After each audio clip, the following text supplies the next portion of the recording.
قال هذا صراط علي مستقيم إن عبادي ليس لك عليهم سلطان إلا من اتبعك من الغاوين وإن جهنم لموعدهم أجمعين لها 7 أبواب لكل باب منهم جزء مقصود صدقت يا رب العالمين. محترمین مکرمین، درس قرآن کے سلسلے میں سورۃ الحجر کے تیسری رکوع کی تفسیر ہو رہی ہے۔ اللہ رب العزت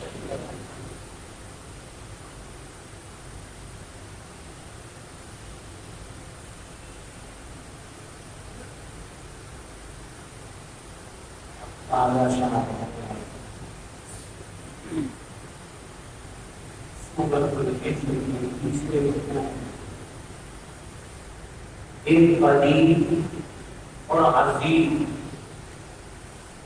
عبرت سے بھرپور سبق آموز قصہ بیان ہونا ہے۔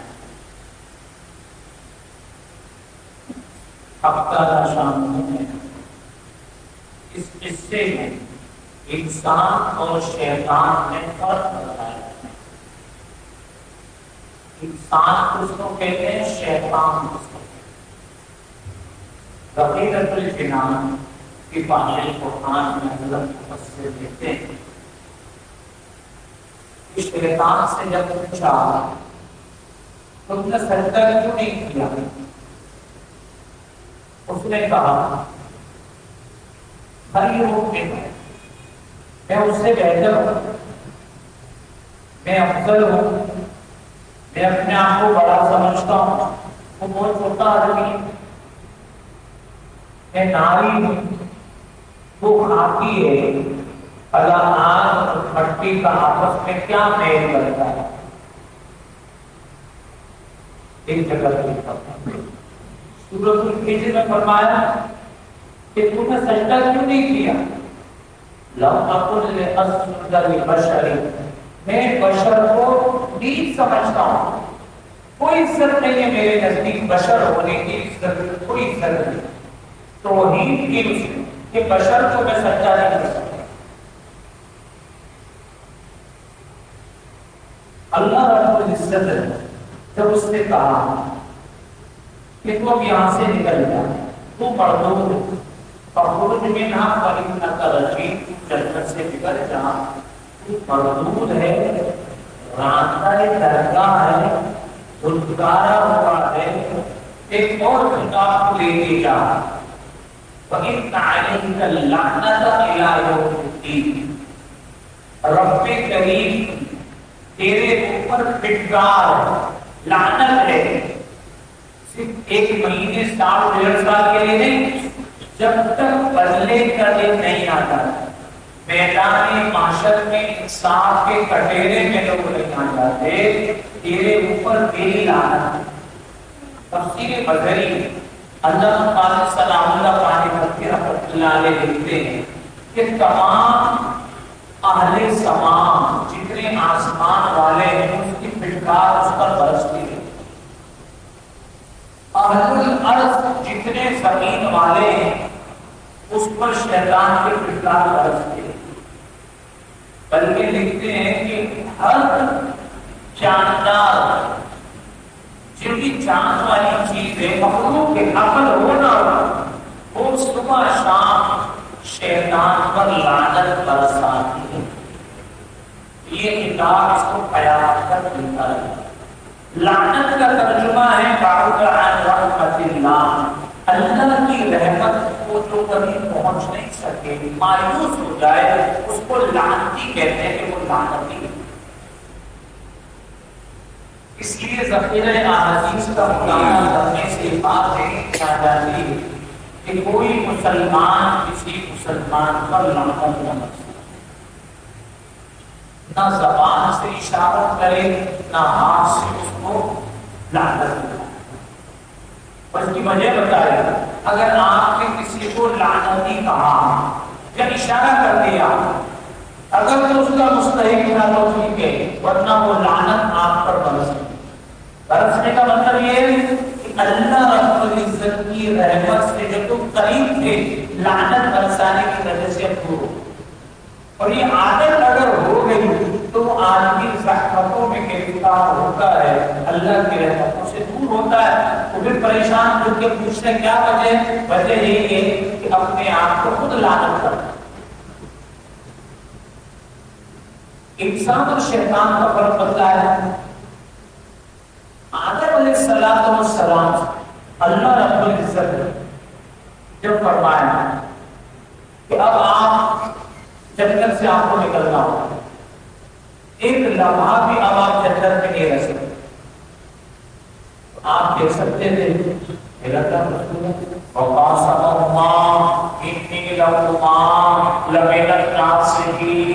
شیطان نے قسمیں کھائی تیرے سامنے، تیری بیوی کے سامنے، اور کہا میں تو تمہیں نصیحت کرتا ہوں،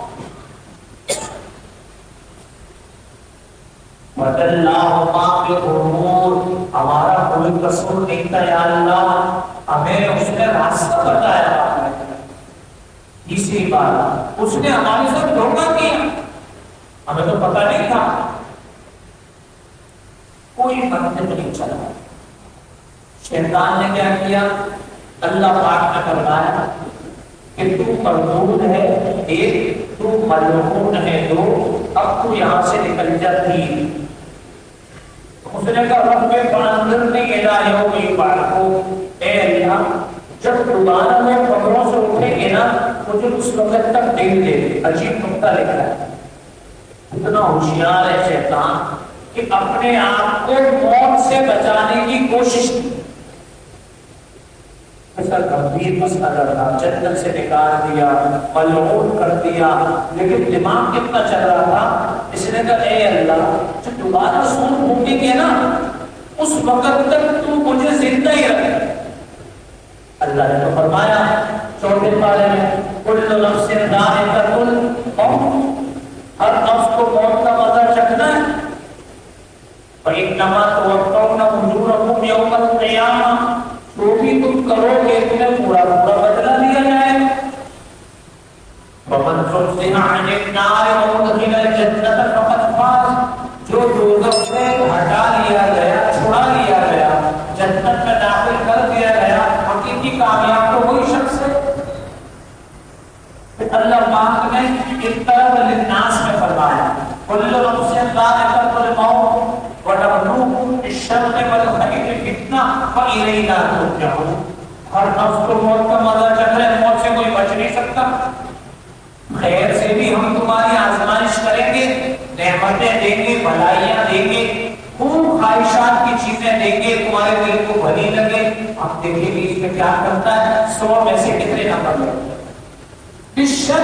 شر والی چیزیں بھی تمہارے پر ڈالتے رہیں گے گاہے بغارے، اس میں بھی تمہارے امتحان لیں گے کہ صبر کتنا کرتا ہے، معاملہ کتنا کرتا ہے، شور کتنا مچاتا ہے، ناشکری کتنی کرتا ہے۔ وَإِلَيْنَا تُرْجَعُونَ، بھاگو گے کہاں، تم سب کو ہمارے پاس لوٹ کر آئے۔ اب تیسری دفعہ پھر فرمانا كُلُّ نَفْسٍ ذَائِقَةُ الْمَوْتِ ثُمَّ إِلَيْنَا تُرْجَعُونَ، 21ویں پارے میں ہر نفس کو موت کا مزہ چکھنا ہے اور ہماری طرف آنا ہے۔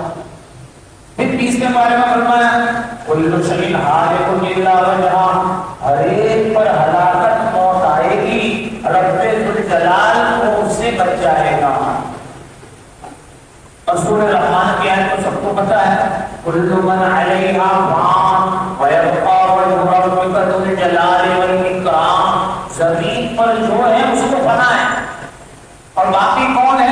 رب ذوالجلال، بڑا ہوشیار تھا شیطان. اس نے کہا اذا یوم یبعثون، دوبارہ اسرافیل علیہ السلام سور پھونکیں گے نا تو مجھے اس وقت تک ڈھیل دے دے. اللہ پاک تجھے مہلت دی جا رہی ہے، تو مہلت شدہ لوگوں میں سے ہے. ایک دن تک جب تک تو نے مانگی نہیں، اذا یوم الوقت المعلوم، ایک وقت مقرر تک، یعنی قیامت کے دن جتنے لوگ بچ جائیں آپ سب تو قبروں میں چلے جائیں، جو اس وقت موجود ہوں گے ان سب کو مارنے کے لیے اسرافیل علیہ السلام سور پھونکیں گے. وہ جو سور پھونکیں گے سب مریں گے، کائنات ٹوٹے گی، تو تو بھی اس کے ساتھ ضرور مرے. پچھلی دفعہ عرض کیا تھا جن اور اس کی اولاد مرتی ہے، پیدا ہوتی رہتی ہے، لیکن شیطان بھی نہیں مرتا، جان بھی نہیں مرتا، اور اس کی اولاد بھی نہیں مرتی. اس کو اکٹھے اسی دن مریں گے جس دن قیامت قائم ہوگی. یہ بات ہو تو اللہ رب العزت نے اس کی ایک ہوشیاری یہاں ختم کر دی کہ مرنا تو تجھے ہوگا. پھر 40 سال تک یہ پڑا رہے اور اس کا قافلہ بھی پڑا رہے گا. پھر 40 سال کے بعد جب دوبارہ سور پھونکیں گے، سارے انسان آدم علیہ السلام سے لے کر قیامت تک کے لوگ قبروں سے نکل کے فَإِذَا هُمْ مِنَ الْأَجْدَاثِ إِلَىٰ رَبِّهِمْ يَنسِلُونَ، فوج در فوج پروردگار کی طرف دوڑی دوڑی چلی جائے گی. چلو حساب دینا ہے، چلو حساب ہر آدمی جائے. یہ بھی وہاں سے نکل رہا ہے. بعض علماء فرماتے ہیں کہ پہلی دفعہ جب سور پھونکا جائے اور اس کے بعد سے لے کے دوسری دفعہ کے سور تک 40 سال کا جب وقفہ ہوگا، اس کے بیچ میں یہ اور اس کا سارا قافلہ چہرے چل کے مر جائیں گے. پھر موت اس کو آئے.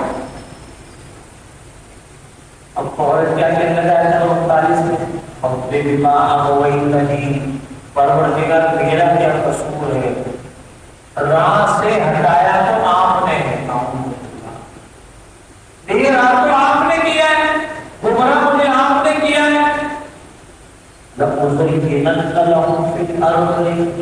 میں پہاڑیں دکھاؤں گا ان کے لیے جو زمین میں رہائش پذیر ہیں، جتنے زندہ لوگ ہیں ان کو پہاڑیں دکھاؤں گا اور خوبصورت موسم دکھاؤں گا اور گناہ مزین کر کے آراستہ پیراستہ کر کے دکھاؤں گا. یا صبح 8 بجے سے جاؤ 9 پہ، شام 6 بجے تک یا 8 بجے تک 15-20 ہزار 50 ہزار 40 ملے تو ایسا کر ماسک باندھ لے، ہیلمٹ لگا لے، ہاتھ میں 2-4 پسٹل لے لے، چوری رکھے نکل راتوں رات کروڑوں کے بن جائے. پیسے کمانے کا طریقہ بتا دیں. کیا تو نمازیں پڑھ، حج بھی کر، سب کچھ کر، لیکن سب نہیں چھوڑ اور لوگوں کو تلاش کر، جو ضرورت مند ہو سود پہ قرضہ دے. کتنے لوگ ایسا کرتے ہیں؟ آپ کو ₹1,00,000 چاہیے لے جائیے، آرام سے لے جائیں، 1.5 لاکھ کوئی مسئلہ نہیں. آپ کو 2 لاکھ چاہیے، آپ ₹2.5 دے دیں. 1,000 روپے چاہیے، 1,500 دے دیں. سود کا کام کتنے لوگ کرتے ہیں؟ یہ کتنے لوگ ہیں جنہوں نے کیا کچھ نہیں خرید لیے، کتنی پراپرٹی بنا لی. وہ جو اصل بندہ ہوتا ہے فیکٹریوں میں، کارخانوں میں، وہ اپنا ایک مینیجر بٹھاتا ہے. مینیجر کی تنخواہ مقرر ہوتی ہے 50,000 90,000 1 لاکھ. وہ کیا کرتا ہے؟ لوگوں سے ڈیلیٹ کرتا ہے، میں مال نہیں دوں گا جب تک مجھے چائے پانی نہیں دو. میں پانی تو پہلے دیتا ہے لیکن پہلے چائے دو پانی.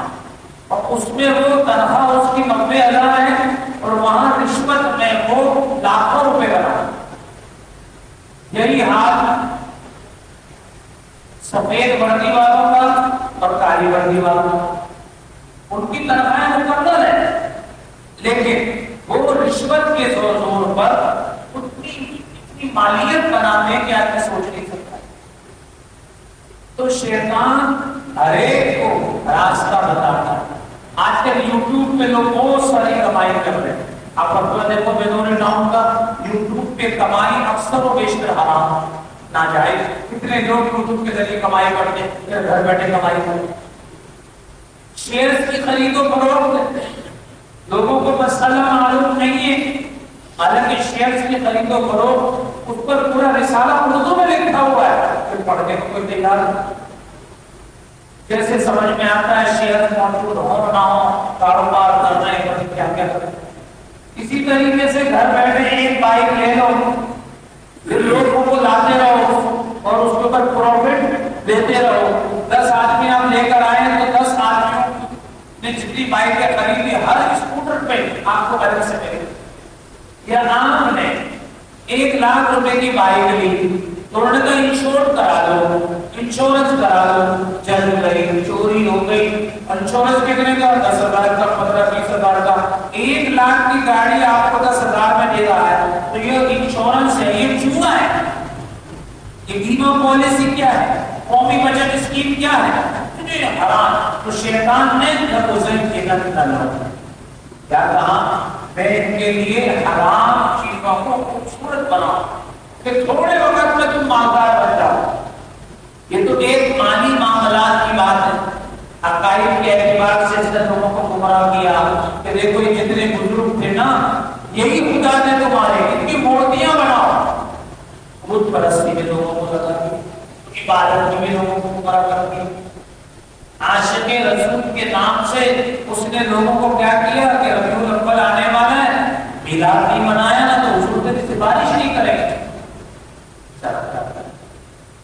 حضور کے نام کا میلاد مناؤ، حضور کے نام کی نماز پڑھو۔ کتنے لوگ ہیں کہتے ہیں فرض اللہ کے واسطے، سنت رسول اللہ کے واسطے، نعوذ باللہ۔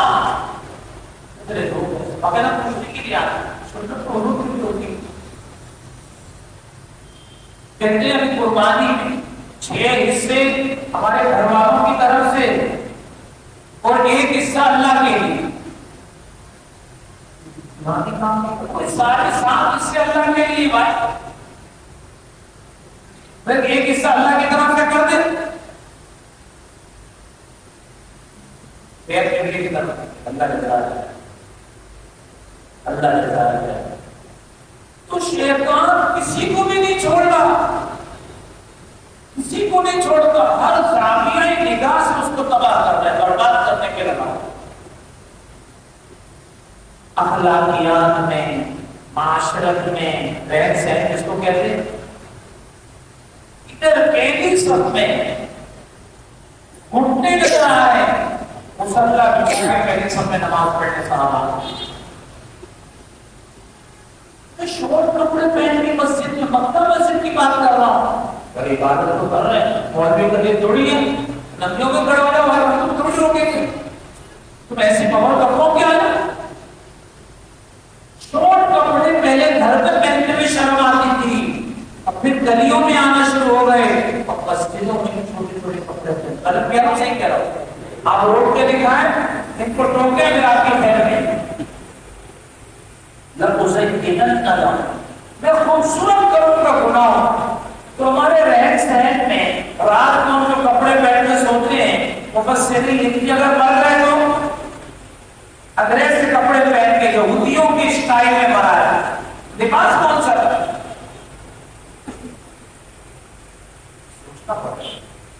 مطلب پورا دن مسلمان رہا، رات کو پھر ٹاؤزر پہن لیا، ٹاؤزر میں مر گیا، یہ چٹا پہن کے مر گیا، نیکر پہن کے مر گیا۔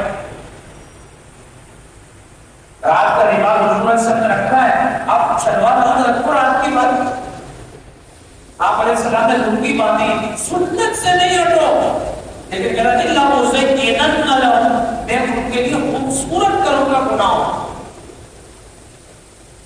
تو عقائد میں، عبادات میں، معاشرت میں، معاملات میں، اخلاقیات میں کسی جگہ اس نے ہمیں نہیں چھوڑا۔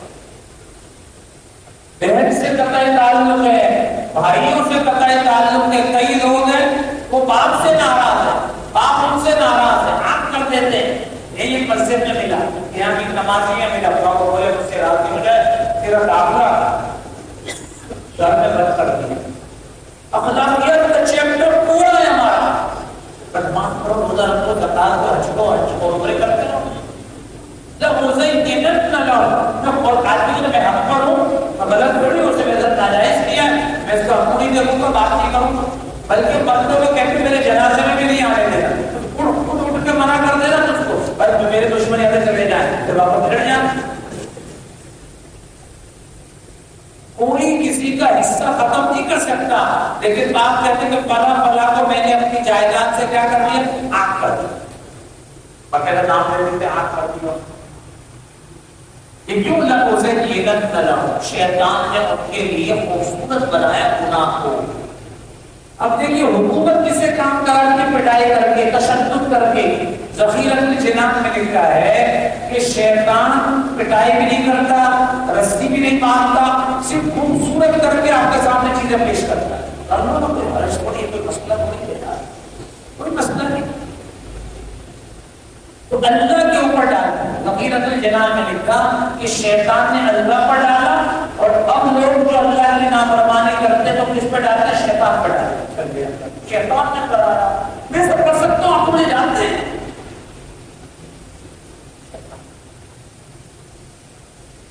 وَلَهُ أَجْمَعِينَ دھمکی بھی دے رہا ہے. خوبصورت کروں تو جتنے بھی میرے بندے ہیں نا سب کو راہ سے ہٹاؤں. اب تو ڈوبے ہیں سنا تو ان کو بھی لے ڈوبیں گے. جب میں غرق ہوا تو میں سب کو فوج بناؤں گا. إِلَّا عِبَادَكَ مِنْهُمُ الْمُخْلَصِينَ. شیطان نے کہا جو تیرے منتخب بندے ہوں گے اس پر میرا فریب نہیں چلے گا، میرا داؤ نہیں چلے گا. دو ترجمے، میرا زور نہیں چلے گا، میرا غلبہ ان پر ہو ہی نہیں سکتا. اللہ رب العزت نے فرمایا کہ کون لوگ، یہ وہ لوگ ہوں گے جو ہر کام میں ہر بات میں اخلاص والے ہیں. ہر کام میں بھی بول رہا ہوں میرا مقصد کیا ہونا چاہیے؟ کون راضی ہو جائے؟ ہم سب سن قرآن پاک کا درس سن رہے ہیں، ہمارا مقصد کیا ہو؟ کون راضی ہو جائے؟ تو جو اخلاص والے ہیں اس پر شیطان کا زور نہیں چلے. نمبر 2 جو حق والے ہیں، ہر چیز میں باطل سے بھاگتے ہیں، حق کا ساتھ دیتے ہیں، اس کے اوپر شیطان کا زور نہیں چلے. تیسری بات جو اللہ کو کہیں بھی نہیں بھولتا. چلو بیمار ہو گیا اللہ کا کرتا ہے، تکلیف آ گئی اللہ کرتا ہے. لیکن جب نعمتیں بارش کی طرح برستی، دوست احباب اور خوب گیدرنگ ہوتی، اس وقت اس پہ جاتا ہے. رجوع اللہ اس کو کہتے ہیں. ہر وقت اللہ کی طرف دھیان رکھنا، اللہ کو دیکھتے رہنا، اللہ کا تصور دل میں لانا اور اللہ سے بات نہیں کرنا. اے اللہ میں درس کر رہا ہوں، میرے درس کرنا آسان. اے اللہ میں نماز پڑھ رہا ہوں، نماز پڑھنا آسان. جو اس حکمت کے ساتھ پوری زندگی گزارے، پہلے میں جاب پہ جا رہا ہوں، جاب آسان. پہلے میں جتنا کام کروں حلال کا کام کروں، حرام سے بچوں، پھر بھی آسان کروں. پہلے میں گھر جا رہا ہوں، گھر جا کے جتنے میرے احکامات ہیں وہ پورے کروں اور گھر جا کے گناہوں سے بچ جاؤں. گھر جا کے کہتے کھانا گرم کرو اور رپورٹ دے دیں. اچھا چلو خبریں دیکھتے ہیں، خبریں دیکھتے دیکھتے پھر پتہ کیا کیا دیکھتے ہیں اور دیکھتے ہی چلے جاتے ہیں. وہ کہتی آ جاؤ ٹھنڈا، اچھا آؤ. وہ پھر چلی جائیں گے، آ جاؤ، اچھا آؤ، اچھا ٹی وی دیکھتے. رجوع الی اللہ، اللہ رب العزت کی طرف رجوع کرو. اخلاص والوں پر شیطان کا زور بولتے رہنا بھائی نہیں چھوڑے. حق والوں کے اوپر شیطان کا زور اور رجوع الی اللہ. آپ کر کے دیکھیں، تیسری بار میں آپ کر کے دیکھیں، کام آپ کے آسان ہے. آپ کو اللہ کا کام بیچ میں کوئی بھی نہیں ہو، پر دل میں کہتے ہیں اللہ میں جا میری بائک میں کوئی خرابی نہ ہو، میری گاڑی پنچر نہ ہو جائے، پیٹرول ختم نہ ہو جائے، ایکسیڈنٹ نہ ہو جائے، کوئی مسئلہ نہ ہو جائے، اگر ٹریفک میں نہ پھنس جاؤں. تو اللہ سے کہتے رہے یہ جو بندہ ہے نا اس کے پاس شیطان نہیں آئے. کیوں؟ اس کا تعلق رابطہ ہوگا کس کے ساتھ ہے؟ اللہ کے ساتھ. رب العزت قال هذا صراط علیہ مستقیم. اللہ تعالیٰ نے آیت میں فیصلہ سنایا یہ میرا راستہ ہے، یہ سیدھا راستہ ہے. علیہ میری ذمہ داری، جو اس راستے پر چلے گا اس کو شیطان کے پاس جانے نہیں دو. سبحان اللہ. اللہ کی ذمہ داری، اللہ کی ذمہ داری بنتی نہیں ہے. اللہ کی ذمہ داری علیہ کیا؟ میری ذمہ داری ہے صراط مستقیم، یہ سیدھا راستہ. ان عبادی لیس لک علیہم سلطان، میرے جو بندے ہیں تیرا اس کے اوپر بالکل زور نہیں چلے گا. جو حق والے ہیں، رجوع اللہ والے ہیں، یا تعلق مع اللہ والے ہیں، الا من اتبعک من الغاوین، مگر جو تیرے مرید بن جائیں گے گمراہوں میں سے، تو پھر میں ان کو چھوڑوں گا نہیں. اور تو لگی لگتی بات کوئی بات تو اللہ پاک کیا ہے نہیں. آیت نمبر 43 میں اللہ پاک نے فیصلہ سنا دیا، جو تیری مان کر چلے گا اور ہمیں چھوڑ دے گا، وَإِنَّ جَهَنَّمَ لَمَوْعِدُهُمْ، پکی بات ہے کہ دوزخ کا ان سے وعدہ ہے. کتنے 4 5 6 نہیں، اجمعین ساری زمین بھر کر بھی تیری بات مانے گی تو اتنی بڑی دوزخ کر دوں گا، سب کو دوزخ میں ڈال دوں گا. اللہ ہماری بات اور بتا دیا لہا سبعۃ ابواب، اس کے 7 دروازے ہیں. جنت کے کتنے دروازے ہیں؟ اور جنت کے 8 دروازے اور دوزخ کے 7. اللہ پاک نے جنت کے 8 دروازے کیوں رکھے؟ کہ عرش پر لکھا جب کائنات کو بنایا، ان رحمتی غلبت علی غضبی، وفی روایت ان رحمتی سبقت علی غضبی. اے دنیا والوں یاد رکھنا، میرا جتنا غصہ ہو اس سے ڈرنے کی ضرورت نہیں ہے. میری رحمت میرے غصے پر اوپر حاوی ہوگی. اللہ رحمت کا ہوگا، ثابت کا نہیں ہوگا. تم مجھ سے دوستی کرو، میرا غصہ مٹا جائے. میرے دروازے اور جنت کے تختے 8 رکھے، دوزخ کے 7 رکھے. یہی نشانی کہ اللہ کا جلال کا ہار کم ہے اللہ کی رحمت سے. اس لیے فرمایا رحمان اس کو کہتے ہیں جو مانگے سب کو دیتا ہے. رحیم اس کو کہتا ہے جو مانگتا چلا جائے اس کو دیتا چلا جائے. اس لیے کہا یا رحمان الدنیا و رحیم الآخرہ، دنیا کے رحمان.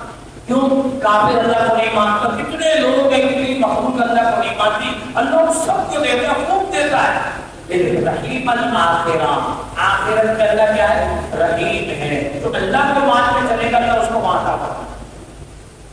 اب یہ جو 7 طبقے ہیں، یہاں سبعۃ ابواب، دوزخ کے 7 دروازے.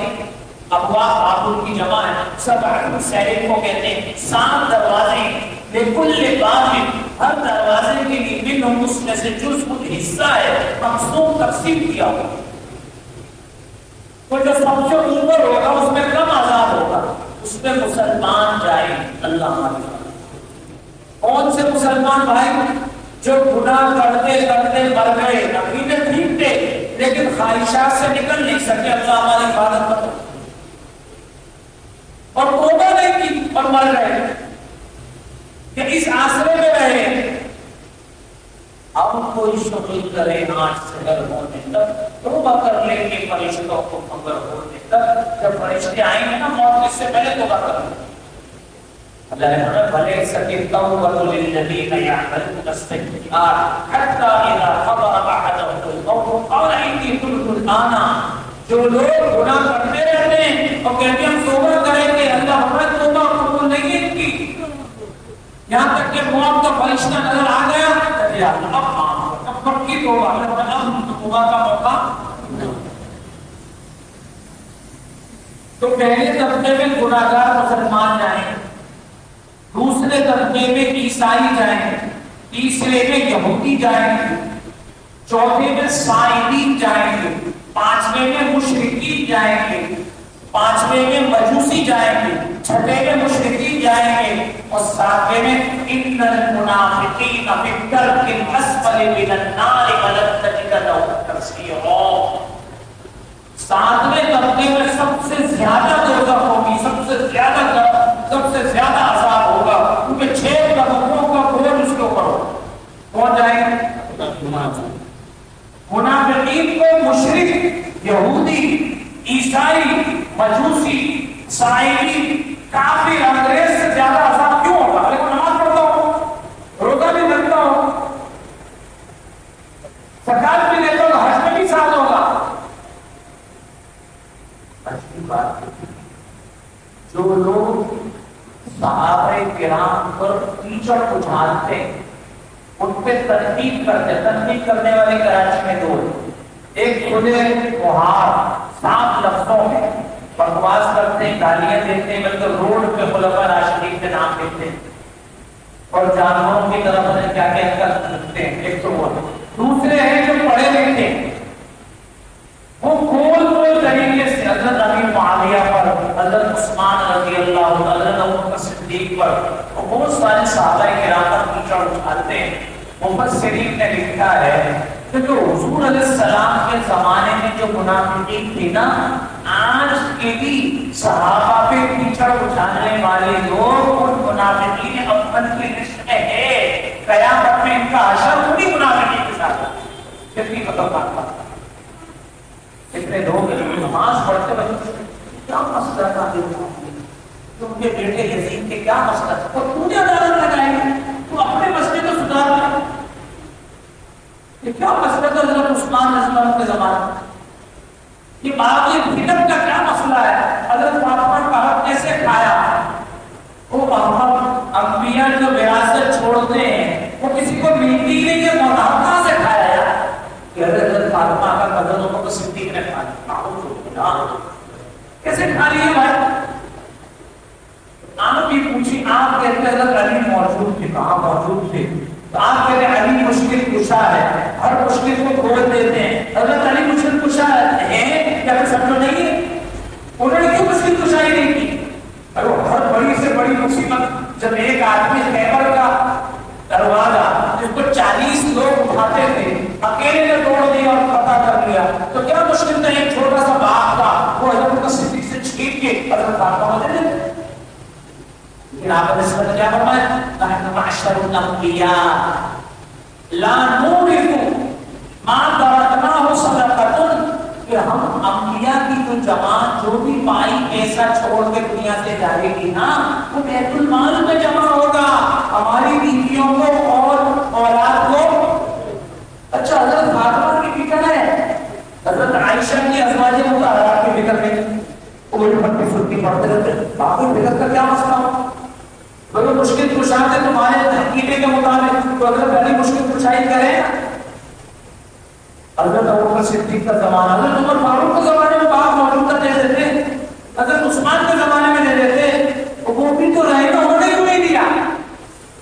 وہ بھی خلافت پر علی رضی اللہ تعالیٰ عنہ تھوڑے طرح سے کیلے رہے.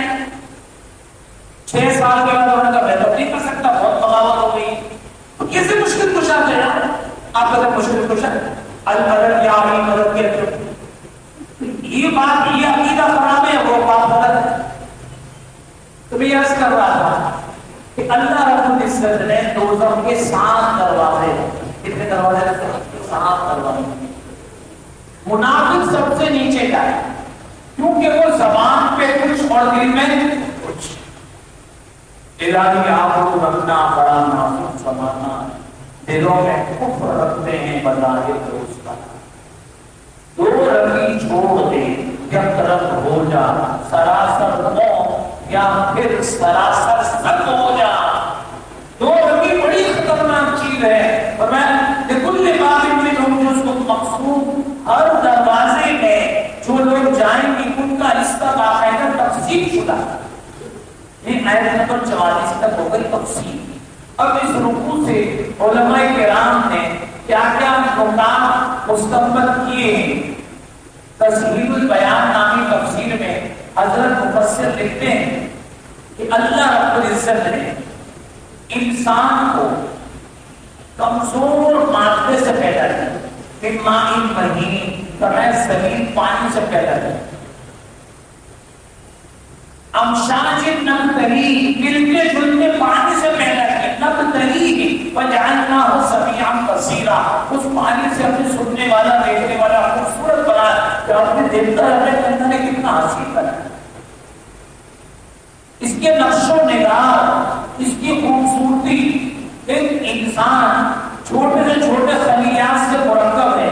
ایک اوسط قد و قامت کی انسانی جسم میں یہ خلیات 1 کروڑ ارب کے قریب ہوتی ہیں.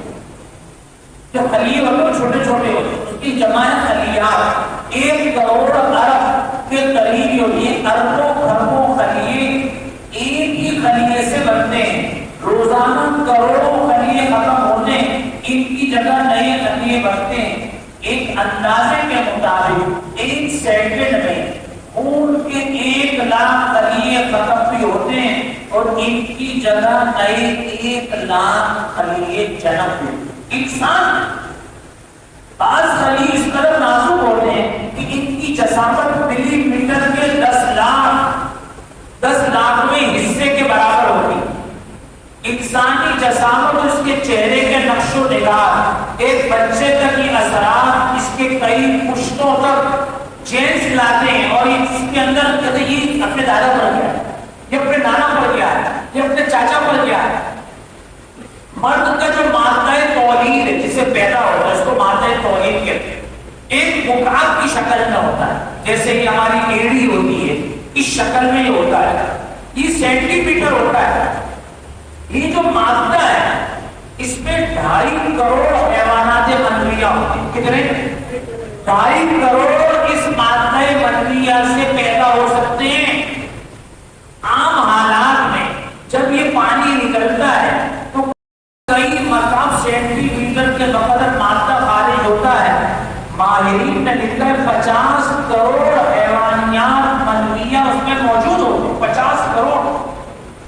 ان نصف ارب جرثوموں میں سے ہر ایک اپنے اندر ایک انسان بن جانے کی طاقت ہے۔ ہم کو کہتے یار شروعات خراب ہو گئی، بستر خراب ہوگا، چلنے سے اس کو دھو دو، کتنے انسان بن سکتے ہیں۔ لیکن پھر عورت ہے نا، عورت اس کی پیسے نفوذ پا کر انسان کی تخلیق کا ایک جرثومہ سبب بنتا ہے، باقی سب ضائع ہو جاتا ہے۔ اسی طرح ہر بالغ عورت کے مخصوص حصے میں 4 لاکھ ناپختہ انڈے ہوتے ہیں، اس کو یوٹرس کہتے ہیں، بچہ ڈالی کہتے ہیں۔ ایک انڈا پختہ ہو کر اپنے مقررہ وقت پر نمودار ہوتا ہے اور اسے بچہ پیدا ہوتا ہے۔ انسانی دماغ میں 25 ارب سے زیادہ نیوٹرون پائے جاتے ہیں، دماغ میں 25 ارب، جو مسلسل اپنا کام کرتے رہتے ہیں، حتیٰ کہ نیند کے دوران بھی اس کا عمل جاری ہے۔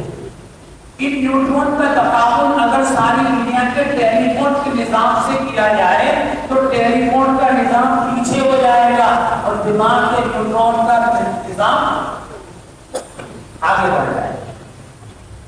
انسانی جو دل ہے اس پونڈ کے برابر ہوتا ہے، ایک پونڈ ہے اس کا بھی آدھا، لیکن اس کے 2 پمپ ہوتے ہیں۔ کتنے؟ اللہ نے 2 پمپ اندر لگائے ہیں۔ ایک پمپ کے ذریعے پھیپھڑوں کو خون کی ترسیل ہوتی ہے، دوسرے پمپ کے ذریعے صاف شدہ خون سارے جسم کے اندر پمپ کرتے کرتے روا رہا ہے۔ کون کرتا ہے؟ سبحان اللہ۔ اللہ کر رہے ہمیں تو پتہ بھی نہیں چلا۔ ایک آدمی کی اوسطاً زندگی میں اس کا دل 3 لاکھ ٹن خون پمپ کرتا ہے، 3 لاکھ ٹن خون پمپ کرتا ہے۔ اگر کوئی انسان 70 سال تک زندہ رہے تو اس کا دل 4 کھرب دفعہ دھڑکتا ہے۔ سبحان اللہ۔ اب کوئی بل آ جائے، بجلی کے بل سے سب پریشان، یہ بڑھ بڑھ کے آمد گیس کے بل سے پریشان، 4 کھرب دفعہ دھڑکتا ہے 70 سال والا۔ ایک آدمی کی اوسطاً زندگی میں پھیپھڑے 50 کروڑ مرتبہ پھولتے ہیں۔ کتنی دفعہ میرے دوستوں؟ 50 کروڑ مرتبہ اندر پھولتے اور سکڑتے ہیں۔ کوئی ہم نے مشین لگائی یا ہم اس کے پیسے دیتے ہیں یا ہم اس کی رکھوالی کرتے ہیں کہ ذرا دیکھو یار پھیل رہے ہیں، سکڑ رہے ہیں، تو کون پھیلاتا ہے کون سکڑتا ہے؟ دنیا کی کوئی مشینری نہ اس قدر مشقت کا تحمل کر سکتی ہے اور نہ ہی گائے بگائے مرمت کے بغیر اتنا طریقہ سے کام کر سکتی ہے۔ انسانی بدن پچھلی خون کی شریانوں کو اگر ناپا جائے تو ان کی لمبائی 60,000 سے 1 لاکھ میل لمبی ریلوے لائن کے بقدر ہوتی۔ انسانی آنکھ میں روشنی قبول کرنے والے ریشوں کی تعداد 1 کھرب ہے۔ یہ جو ہم دیکھتے ہیں نا سب کو، یہ بھائی نذیر بیٹھے ہیں، بھائی عمر فاروق بیٹھے ہیں، بھائی غلام بیٹھے ہیں، تو یہ جو روشنی ہے کتنی ہے؟ 1 کھرب۔ یہ بات بھی کتنی دلچسپ ہے کہ ریشے ملک کے دلی نامی کہکشاں میں پائے جاتے ہیں، اوپر سے آتے ہیں، ستاروں کے برابر ہے۔ اسی طرح انسانی جسم 30 کروڑ کیمیاوی اجزاء پر مشتمل ہے. اگر ان اجزاء کو الفاظ کا روپ دیا جائے تو 10,000 موٹی موٹی کتابوں کی ایک لائبریری تیار ہو گئی. انصاف کی نظر سے ان حقائق کا مطالعہ کریں، گھنٹے دل اور دماغ سے سوچنے کے بعد بتائیں کہ اللہ رب العزت کے بغیر یہ کوئی اور کر سکتا ہے؟ پھر بھی اللہ کی طرف توجہ کرنے کو تیار ہے. اللہ کو 5 وقت کا سجدے کو مسجد کا اوپر نیچے سے تھوڑے سے لوگ بیٹھے صرف نمازیوں کے ساتھ یہ نعمت نہیں کہ سب کے ساتھ بولو بھائی سب کے ساتھ. اول روز سے ہی اللہ نے انسان اور جنات کی فطرت میں خلیج رکھی ہے. اب جنات کے بارے میں یہ لطیف ناری عنصر سے پیدا کیا گیا جو کثافتوں سے پاک تھا. انسان کو یہ شرف حاصل ہے کہ خاکی عنصر کے غلبے کے باوجود اللہ نے اس میں اپنی روح پھونک دی اور اپنا عرفان بھی نصیب فرمایا، یعنی اپنی پہچان. جبکہ جنات کو عشق اور عرفان کا دور دور تک کوئی پتہ نہیں. باقی 30 فائدے اس کے لکھے ہیں کیونکہ ٹائم پورا ہوا. اگلے درس میں موقع ملا تو انشاءاللہ اس رکوع سے ہمیں مزید کہ انسان اللہ کی قدرت کا شاہکار ہے، اس کے فضائل بھی. اس لیے کہتے ہیں کہ چلتے پھرتے اللہم لک الحمد بس 300 دفعہ تو پڑھنا چاہیے. گھر والوں کو بھی، بچوں کو بھی، سب کو بہت بتایا کتنا پڑھیں گے اللہ پاک ان کی نعمتوں کو شامل فرمائے. اللہ ہمیں توفیق عطا، اللہ نے کسی نعمت سے محروم نہ کرنا. الحمدللہ رب العالمین والصلاة والسلام علی اشرف الانبیاء والمرسلین. اللهم ارنا الحق حقا وارزقنا اتباعه وارنا الباطل باطلا وارزقنا اجتنابه. صلی اللہ وسلم علی سیدنا محمد وعلى آله وصحبه أجمعين.